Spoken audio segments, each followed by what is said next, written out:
मी तर समाज माध्यमामध्ये अमित शहा, देवेंद्र फडणवीस, एकनाथ शिंदे अशा अनेक लोकांचे फोटो बघितलेले त्या बंधूबरोबर. त्यामुळे या सगळ्यांचीच चौकशी झाली पाहिजे. उलट मी तर असं म्हणेन की यांनी स्वतःहून खुलासा केला पाहिजे की हा फोटो याचा अर्थ काय.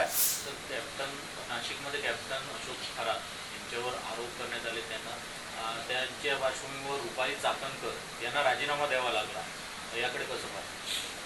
आजकाल अशा बुवांचं सरकारी पातळीवर फारच उदोउदो केलं जातं. खुद्द मुख्यमंत्र्यांच्या शपथविधीला सुद्धा असे अनेक बुवा बसलेले होते. माणसानं धार्मिक जरूर असावं, परंतु अशा प्रकारे अंधश्रद्धा पसरवणारे आणि माणसाच्या धार्मिक भावनेचा गैरफायदा घेऊन अतिशय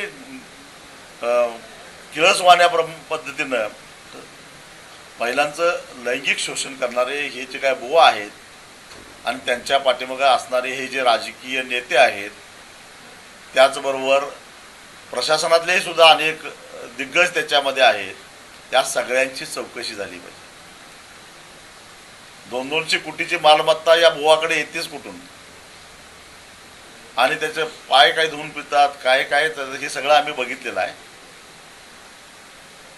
छत्रपती शिवाजी महाराज, फुले शाहू आंबेडकरांचा हा महाराष्ट्र आहे. हा महाराष्ट्र हे लोक कुठे घेऊन चाललेले आहेत. केवळ रुपाली चाकणकरांचाच राजीनामा घेऊन चालणार नाही. जे जे राजकीय नेते, मग ते विरोधातले असोत की सत्तेतले असोत, या बुवाच्या नादाला लागलेत, त्या सगळ्यांची चौकशी झाली पाहिजे. कारण हजारो स्त्रियांचं लैंगिक शोषण या ठिकाणी झालेलं आहे. छत्रपती शिवाजी महाराजांनी रांजाच्या पाटलाचा शिरच्छेद केलेला होता, एका स्त्रीचा अवमान केला म्हणून. तो हा महाराष्ट्र आहे, हे विसरू नका. जिल्ह्यातले आमदार दीपक केसरकर यांचे निकटवर्तीय दीपक लोंढे यांना SITची चौकशीसाठी ताब्यात घेतलेला आहे. दीपक केसरकरांचे फोटो त्या कॅप्टन अशोक खरात सोबत व्हायरल देखील झालेले पाहायला मिळते. मी तर समाज माध्यमामध्ये अमित शहा, देवेंद्र फडणवीस, एकनाथ शिंदे अशा अनेक लोकांचे फोटो बघितलेले त्या बंधूबरोबर. त्यामुळे या सगळ्यांचीच चौकशी झाली पाहिजे. उलट मी तर असं म्हणेन की यांनी स्वतःहून खुलासा केला पाहिजे की हा फोटो याचा अर्थ काय. गर्दीत कळत न कळतपणे फोटो काढणं वेगळं, कारण बऱ्याच वेळा होतं सार्वजनिक जीवनामध्ये समोर असलेला माणूस कोण आहे, कसा आहे माहिती नसतं आणि कुणीतरी फोटो काढतं.